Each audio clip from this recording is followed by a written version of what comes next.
Hello, lovely people. Welcome back to Cooking with Efya.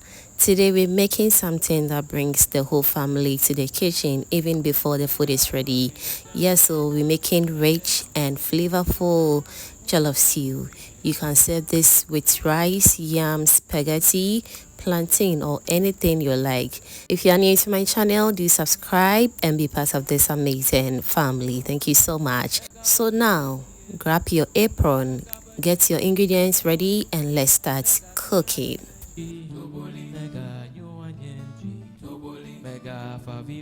Alright, so now let's talk about the base or the ingredients we're going to use for the base. So we will need some beetroot, ginger, garlic. I also need some pakoshito, which is optional since we're going to be using the red scotch bonnet pepper. I'll also go in or blend some natural herbs as well. You can also feel free to use any natural herbs of your choice. And I'll also be blending some onions as well. This is about 7 medium-sized onions, and you can use any amount of your choice. I also blended some tomatoes as well, but unfortunately the camera couldn't capture it. So now let's start with the stew. We're going to heat up our cooking oil. Be very generous with the oil. Yes, don't be stingy with it. And this is the oil I used to fry my gizzard, so it's already flavorful, trust me. Now it's time for us to go in with our blended ingredients. As you can see, everything looks very smooth and perfect. You're going to allow this to fry in the hot oil for about 10 to 15 minutes. Yes, fry this really well, like really well for about 10 to 15 minutes, and we are good to go. So the key is that we want to see the oil separate from the pepper mix really well. Okay, so now let's stir everything together very nicely. We will cover and allow it to do its own thing until it's nice and ready. And as always, we're going to come back again to check on it from time to time.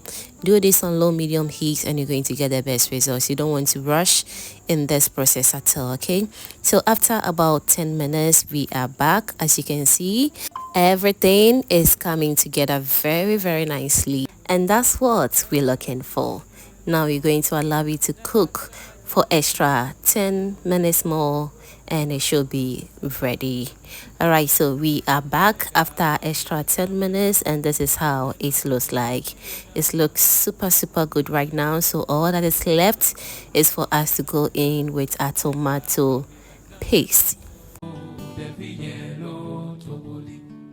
And as you can see, the oil has really separated itself from the pepper mix and it's looking just perfect.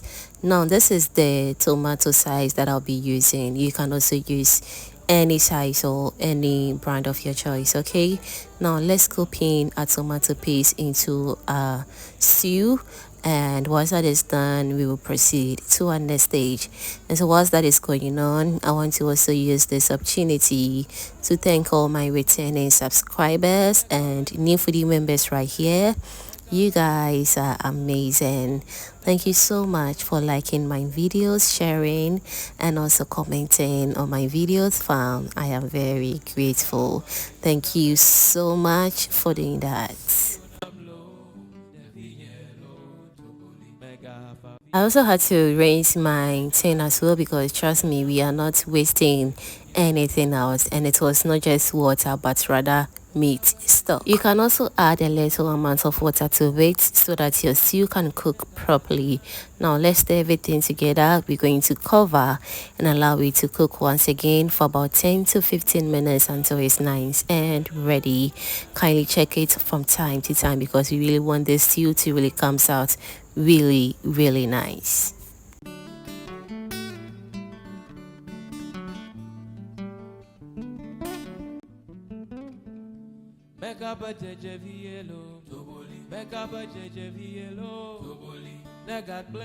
And at this point, if you haven't still subscribed to the channel yet, what are you waiting for? Kindly do subscribe to my channel and also do turn on the post notification bell so that anytime I upload amazing videos like this, you will be among the first person to be notified. Thank you so much for doing that. Alright, so as you can see, the stew is coming together very nicely, and that's just perfect. And at this point, the kitchen is already smelling so good. Now let's season it. I'll add some stew seasoning powder, meat seasoning powder, garlic, ginger, and onion powder, and some all-purpose seasoning. Don't forget to add in some curry powder as well, and some salt to taste. That will be all for the seasoning. Kindly adjust everything to your taste, okay? Give it a very good mix. Let everything blend beautifully together. Keep your heat on medium heat and stir occasionally, okay? You want to prevent the stew from burning. At the bottom, so once the oil begins to rise to the top, you know it's getting ready. And you all know how much I do love mackerel in my jollof stew, so obviously today I'm going to add one to it. You can use any mackerel of your choice, okay? And you're going to also add some meat stock to it, which will give the stew a very rich taste.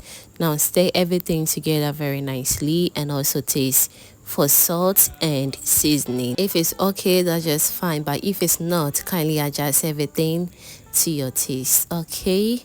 Alright, so one tip that I want to share with you is that if you taste for it and the stew tastes a little bit sour, or if you taste a little bit acidity in it, all you have to do is to add some sugar to it to cut the acidity down, but it's optional. Stir gently and let it simmer for just few more minutes and you are good to go.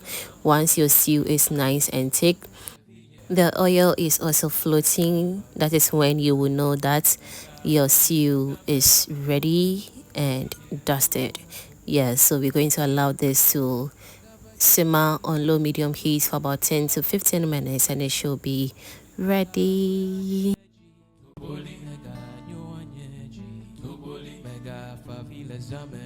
Now just look at how rich and perfect this Ghana all-purpose stew or jollof stew looks like. Trust me, it looks super good. It's very well fried and I absolutely love the color, trust me. And just like that, our delicious Ghana-style Jollof Stew is ready. Look at how rich and flavorful it is. You can serve this with some plain rice, jollof rice, boiled yam, spaghetti, kinky, anything your heart desires. Trust me, you're going to love it. Let me also know in the comment section what you think about this super easy and perfect Ghana Jollof Stew recipe, and I'll be glad to read all your amazing comments down below. Alright, so thanks for cooking with me today. If you tried this recipe, let me know in the comment section and tag me at Cooking with Efya. Don't forget to like, subscribe, and share with your foodie friends, okay? Big thanks for watching to the end. That means you are officially a proud foodie member, and I love that for you. Thank you once again and see you in my next upload. Bye.